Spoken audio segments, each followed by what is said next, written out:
Introducing Paddy Power's Beat the Drop. We're giving every customer 30 days free entry and £1,000 up front. It's up to you to keep it. All you have to do is answer 10 questions correctly. Play now at beatthedrop.paddypower.com. Hi there, a warm welcome to the Racing Post Monday Postcast. I'm not Maddie Playle because Maddie Playle is swanned off to Hong Kong. I'm Bruce Millington instead. And I'm joined this week by Nick Watts and Stuart Riley from the Racing Post, as well as Sam Harley from Paddy Power. As ever on this Monday Postcast, we look back at a great weekend and then look ahead to what's coming up next weekend. The lads have got a midweek nap to boot, as well as a horse each to put in your Racing Post horse tracker that will hopefully prove profitable to follow. Okay, where else to start but the race of the weekend? It was the Fighting Fifth up at Newcastle. It was billed as Sam Crow versus Buveur, but it turned into an absolute procession as the reigning champ, the two-time reigning champ Buveur, put the young rival Sam Crow to the sword with a comprehensive victory that has strengthened his position as favourite to complete the hat-trick at Cheltenham in March. Sam, what's the latest from Paddy Power on the champion hurdle?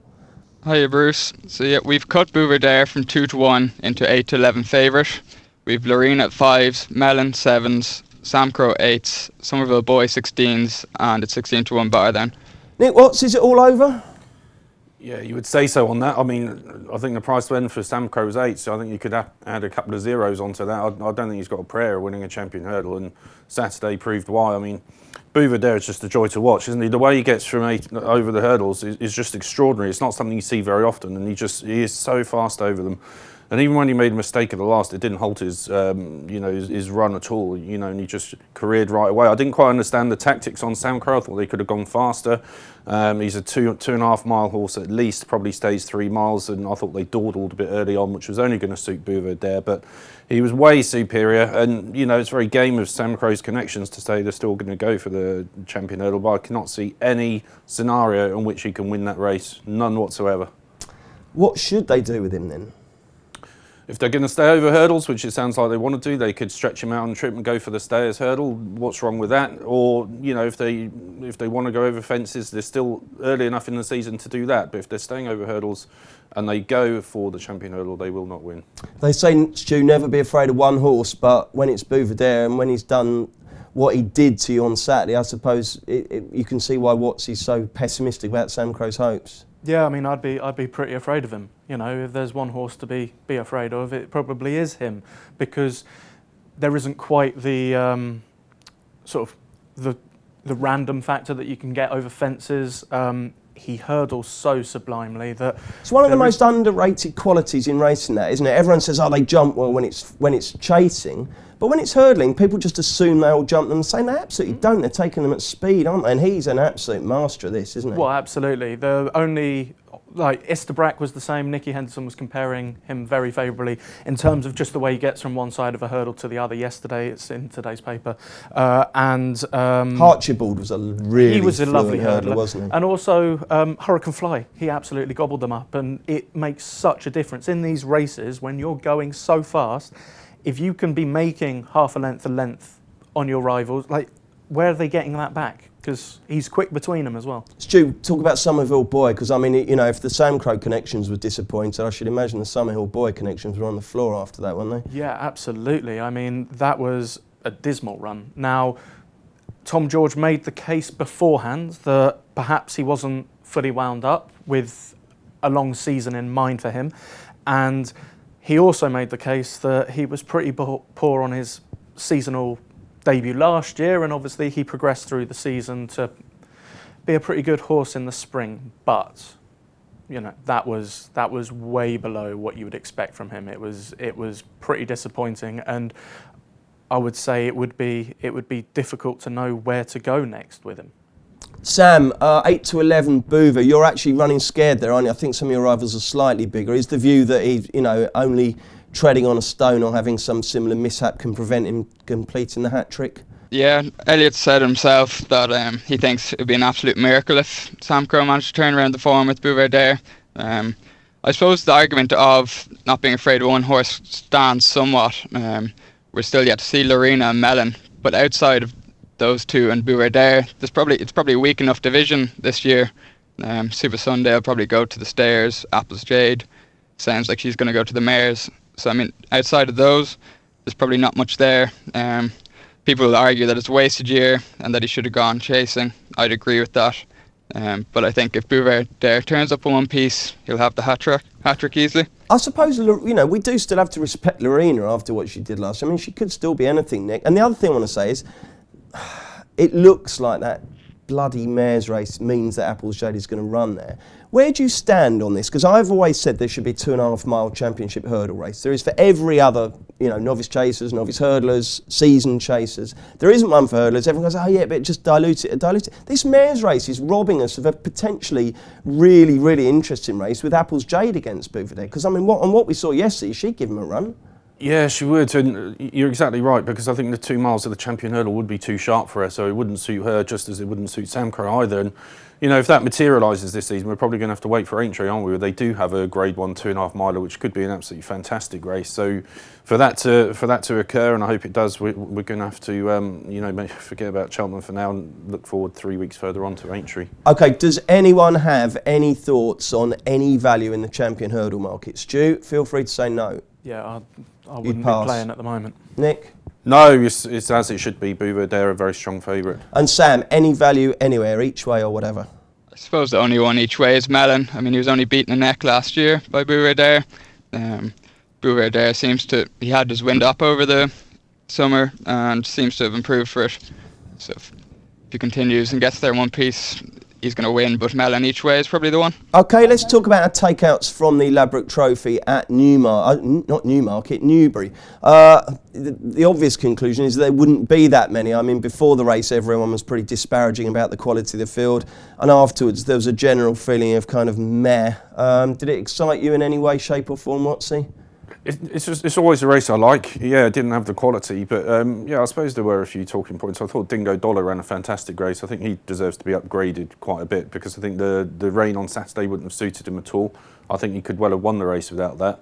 And if you think that Dingo Dollar and Thomas Patrick kind of set the pace throughout, Thomas Patrick couldn't live with Dingo Dollar at all, went backwards, ended up being pulled up. So for Dingo Dollar to stay on as well as he did and finish, I think it was third in the end, albeit beaten quite a fair distance. I thought that was a really interesting run. And he's a good one for the spring. I think maybe, I don't know if Alan King's thinking about a national or maybe a Scottish national, but something like that. He would be my one to take out of the race, Dingo Dollar, definitely. Stu? Yeah, I thought it was an interesting, well, by interesting I mean weak renewal of the race. That said, I'd say Sizing Tennessee, he's going to get clobbered, and he's already proven that he's one of those horses, the top end of the handicapping spectrum, but not quite up to graded class in open company. Elegant Escape looks to have Welsh National written all over him. He needs to jump better. I would say that Colin Tizard and Joe would be perfectly capable of working on that for the next month, and yeah, I'd be somewhat interested in him for the Welsh National, but I think it was one of the lesser Ladbrokes trophies that we've had in the last 10 years. I don't think anyone would argue with that. Sam, what's Paddy Power's latest on the Welsh National? Yep, so we've installed Sizing Tennessee as a 7-1 favourite. We've Ballyoptic and Vintage Clouds at 10s. We've Elegant Escape and False and Blue at 12s. And we've Miss Parfois, Impulsive Star, Rock the Casbah, and Yala Enki at 14-1 and at 16 bar. Have you got a fancy at this stage, Sam? I suppose Sizing Tennessee jumped around like a buck. He's one of those types of horses that he could well put in a stinker next time out. It was a great training performance by Colin Tizard, having the 1-2 here. He sort of self-admittedly says he does well with these slow, older horses. He's a 10-year-old now, Sizing Tennessee, so he's done not that much mileage due to injury throughout his career. But I presume he'll be campaigned quite wisely this year with the Grand National at Aintree at the end of the year for him. But nothing stands out for me in the market, to be honest. Any early Welsh National thoughts? False and Blue might be quite interesting if he went. He's one of these old Irish horses, a bit similar to Ras de Marais, who comes over and wins the race. I think Gary O'Brien owns a bit of him actually. So yeah, if he came over for it, I'd be very interested in him. Let's talk about Santini, who ran very well and is obviously installed as a very strong favourite now for the RSA. In fact, the RSA obviously took another dimension on Sunday as well with a really good performance there. So before the lads give us their thoughts on Santini, what's the latest betting, Sam? So we've Santini at 3s, we've Next Destination 7s, Delta Work 8s, Black Op 12s, On the Blind Side 16s, and we've Top of the Game, Lil Rockefeller, Vindication and Cracking Smart all at 20s. Boiling up to be an interesting race, Stu. What are your thoughts? Yeah, absolutely. I mean, you couldn't help but be impressed with what Santini did on Saturday. Thrown in at the deep end, grade 2, and handled it all very well. I have to say, of the two, I was perhaps more taken by Delta Work. What he did at Fairy House, I was very impressed by the way he came through the race, the mistake he made at the last. That was a worse mistake than people would think. That absolutely stopped him in his tracks. Yeah, and the fact that he picked back up, ran all the way to the line. Davy Russell lost an iron on the run to the line.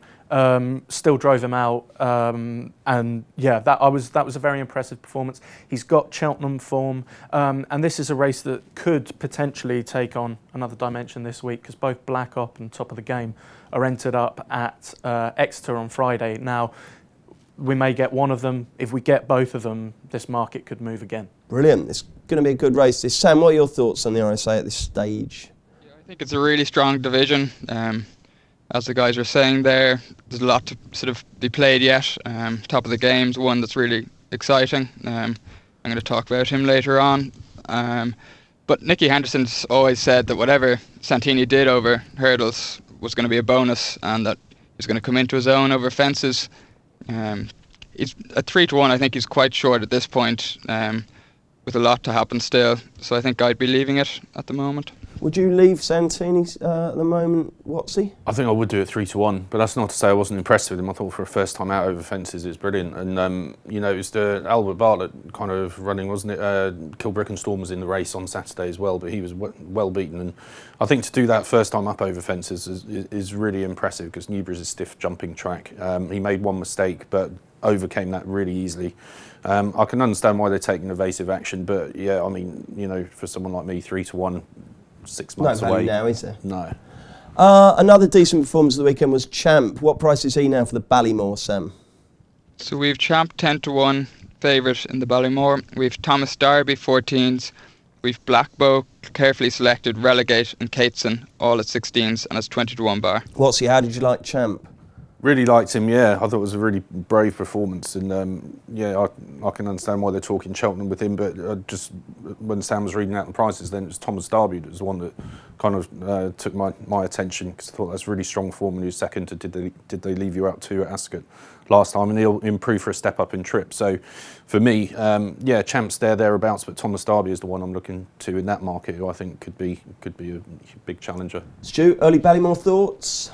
Yeah, I mean, Did They Leave You Out Too would be a horse I'd be interested in for this race. I actually think the Ballymore, the way it actually plays out with the Ballymore and the Supreme is they go hell for leather in the Supreme, and it actually turns out being a race that you need something that really stays 2 miles. Has a bit of boot, but is a bit of a stayer. They actually go a lot slower in the Ballymore because it's 5 furlongs longer, and they actually end up coming down the hill and up the straight quicker. So you need something with a bit of boot to win a Ballymore. And it's where a lot of connections go wrong. They think, we want a bit further. We've got a slower horse. Let's actually get it in the Supreme. And Did They Leave You Out Too strikes me as a horse with a bit of speed. I'd like to see him in there. It's an interesting market. It's an open market at this stage. I think Champ could be a contender for the race, but he has to do more between now and Cheltenham to earn my money. And Sam, what's the inside word on Black Bow? Because obviously one of your colleagues has got a big share in that one, hasn't he? Yeah, so Tom Nugent was involved in the breeding of Black Bow. I actually prefer one other in the Willie Mullins camp, which is carefully selected. He finished second in the Champion Bumper last year, just done on the line by Relegate. I just thought he got lonely out in front, and he went and ran a good race then in Punchestown at the end of the season. But he was the one that stood out to me last year, and I think he could be a useful hurdler this year. And at 16-1, he'd be mine. in the Ballymore. Okay, that's enough of Cheltenham. Let's look slightly closer to where we are now. 3 weeks and 1 day away. We've got the 3 weeks and 2 days away, I think, actually. We've got the King George. And what's the latest betting on that, Sam? So we've Might Bite at 7-2. We've Waiting Patiently 6s, Bristol Demise 7s, Native River, Bells Hill and Plittlog and Thistle Crack all at 8s, and it's 14-1 bar. I'll tell you what, I've got Nicky Henderson down as a virtual genius, but if he gets Might Bite back in form to win that, I will absolutely, well, you'll have to pick me up off the floor. I think 72 is a terrible price. What's the value for the King George? Don't say Might Bite, please, Nick. No, I wouldn't say that. I can't. You have to do a double take when you hear those prices, don't you? How he can still be favourite, I really don't know. I've wanted Bells Hill to run in this race for ages, and I hope Woody Mullins does and doesn't send him for the Lexus. And because I think the 3 miles on a flat right-handed track like Kempton will suit him brilliantly. He's kind of looked down upon because he hasn't done it at Cheltenham, as we all tend to look down on horses that don't do it at Cheltenham. But it doesn't mean he's a very good horse. He's won 4 Grade 1s. He had a really good spring last season. Won the Punchestown Gold Cup. Should have won the Irish National. Something weird happened at the last when he was going to win under top weight. He's a really, really, really good horse, and the fact that Sam says he's 8-1 and he's coming in the betting suggests that they might be thinking about it. I really hope they bring him over. Stu, if I gave you a free fiver for the King George, who would you back? I might do something a bit crazy and chuck it at Bristol Demise. I kind of think he's one of those horses. We all thought he was a soft ground haydock specialist, and he proved part of that wrong. He didn't need the bottomless ground.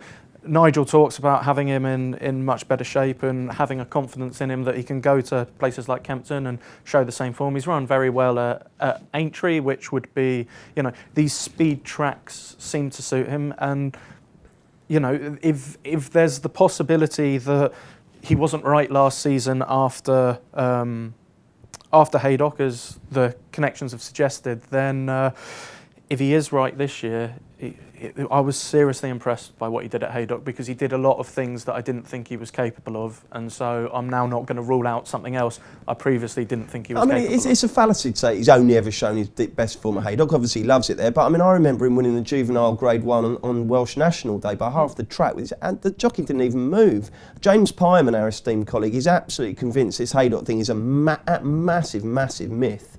He thinks that he's got a great chance. He thinks it's completely the wrong price in the King George. How about you, Sam?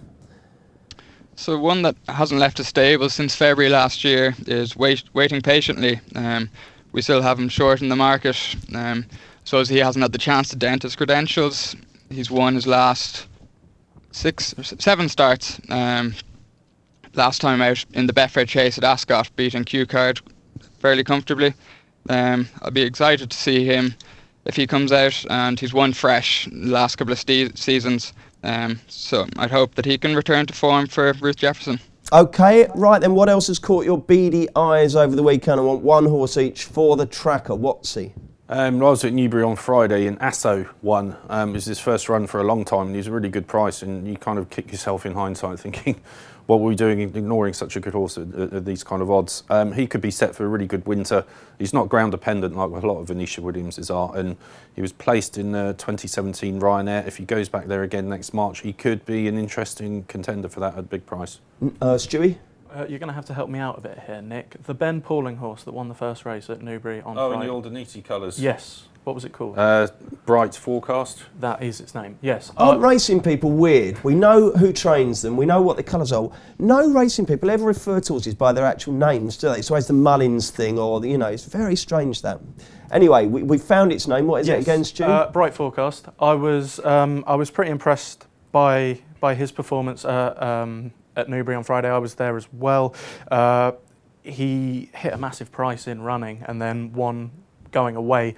It was a taking performance. Ben Pauling was saying afterwards that I could take him to a bigger race and win one of those, but he's not going to learn what I need him to learn. So we're going to keep him to a smaller field. I want him to run with a penalty, to obviously holds the horse in quite high esteem, and I think he's a horse that we'll be seeing plenty of, because he's got a lot that he needs to learn. And Sam, who's your horse tracker contender? So just one that flashed home in the handicap hurdle in Fairyhouse was a horse called Tudor City, trained by Tony Martin.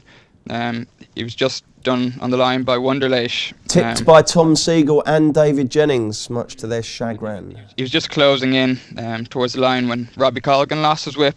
So I'd say he's one to look out for in the handicap hurdles over the Christmas period.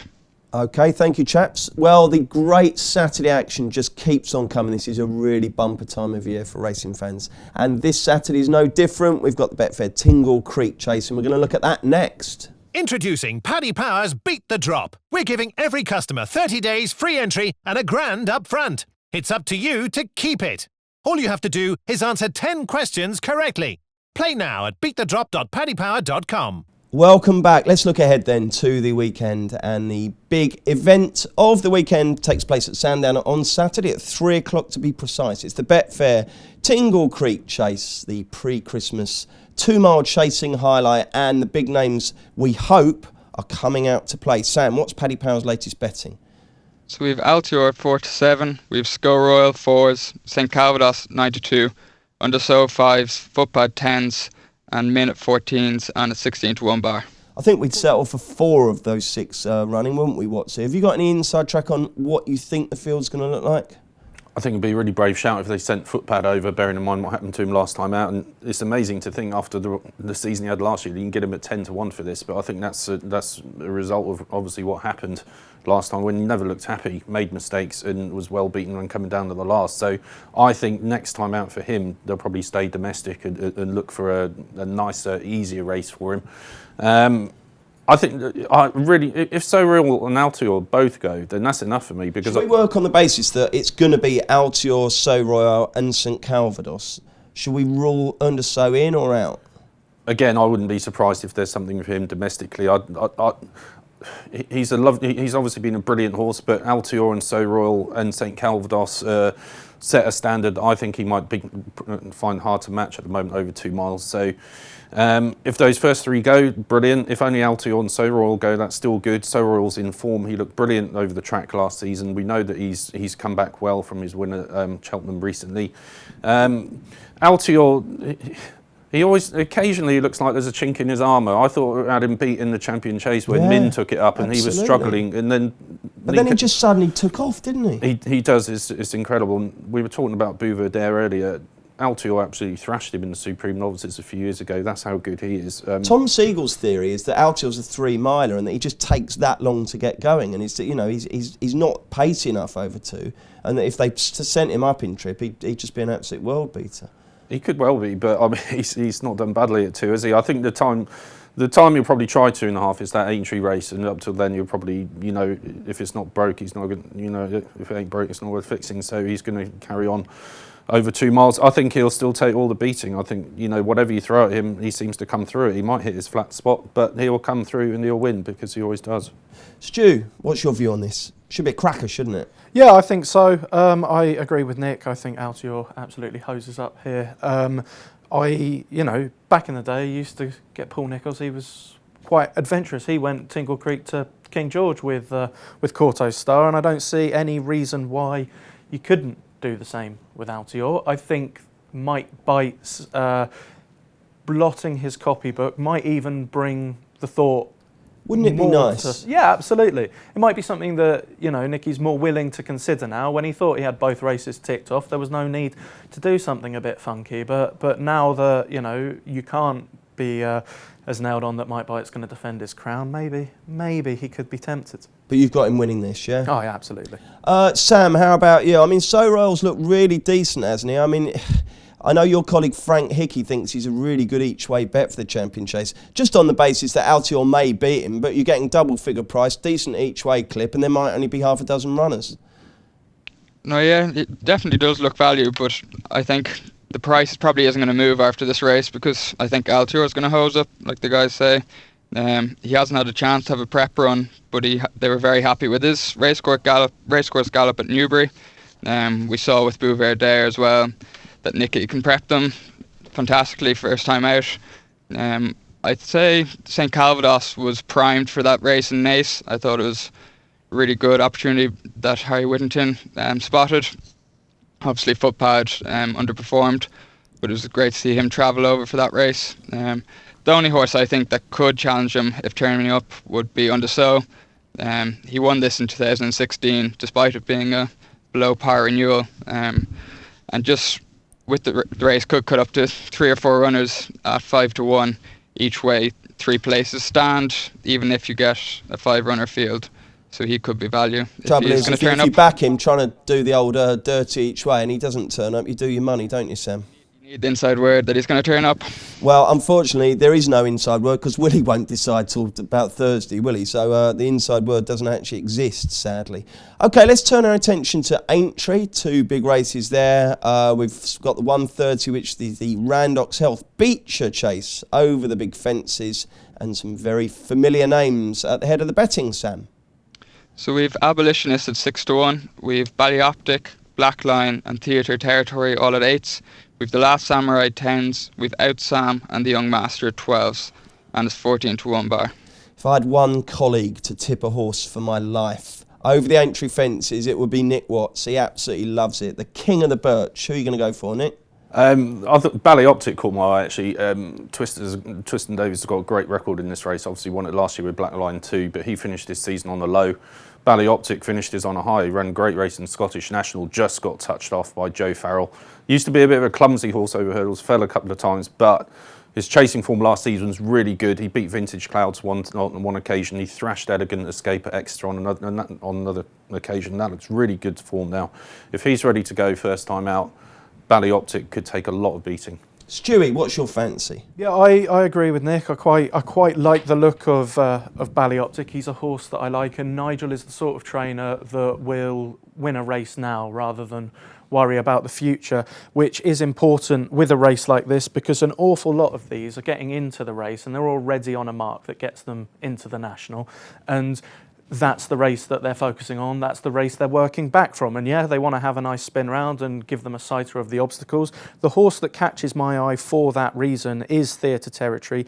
He isn't getting into the National at the moment. He's down in the 130s. He needs to go up the handicap. He's trained by Warren Greatrex. He's owned by the Whaley Cohens. The one race that they want to get him into is the National, and therefore you look at him and you think, well, you've very much got a horse here who's coming to this race. He needs to run very well in it. And he needs to progress through this season to even get into where they're looking at going with him. And for that reason, he catches my eye at a decent price. Theatre Territory for Stu. Sam, what are your thoughts? Yeah, so I'm not sure where he's going to go yet, but Rock the Casbah for Philip Hobbs. They've sort of identified the National at the end of the year for him. So I think he will go here rather than to the Welsh National, so he gets a spin around Aintree. He's known to prefer good ground, so at the moment, with all the rain that's sort of due to come in the next 2 or 3 weeks, they might take the good ground this weekend while they have the chance. He won well last time at Cheltenham, beating some smart performers in Coneygree and Single Farm Payment. It's funny, he's only 8 years old, but it seems like he's been around forever. So he's become a household name, and I just think at 16-1 I'd be disappointed if he turns up and doesn't hit the frame. OK, the other Aintree race on Saturday where you have the opportunity to try and burgle a decent early week price is the 3:15. It's the Grand Sefton, and there's plenty of Paul Nicholls contenders at the head of the betting, Sam. So we've Born Survivor at 8-1, we've Creve Hill and Shanahan's Turn at 10s, we've Art Maresque, Frodon and Gold Present all at 12s, and we've Kyle Moore-Lock and Warrior's Tale at 14s and at 16-1 bar. Stewie, if you're having a bet now, who would it be on? There are 2 horses that I'm tossing it up between at the moment. One is Testify, who is just a horse I really like. I think he's well handicapped on a mark of 145, and this is the sort of race that I could see him running a really well in. He jumps well, he travels. You need that in this race. They go a decent gallop. Those fences make it a real test. It's one of my favourite races of the year, so I really like him. The other one that's just catching my eye is Shanahan's Turn. He's one of these Potts horses that moved to the Tizzards, and they're just knocking it out of the park with all of them. It'd be you'd be foolish to put a line through any of them, and he's a long way down the weights, and it very much caught my eye as I looked down and I saw him all the way down there. That caught my eye. So I was originally just all on Testify, and then he's caught my eye. I'm debating about the 2, but yeah, that's where I'm looking for this. Okay, Sam, who's caught your eye?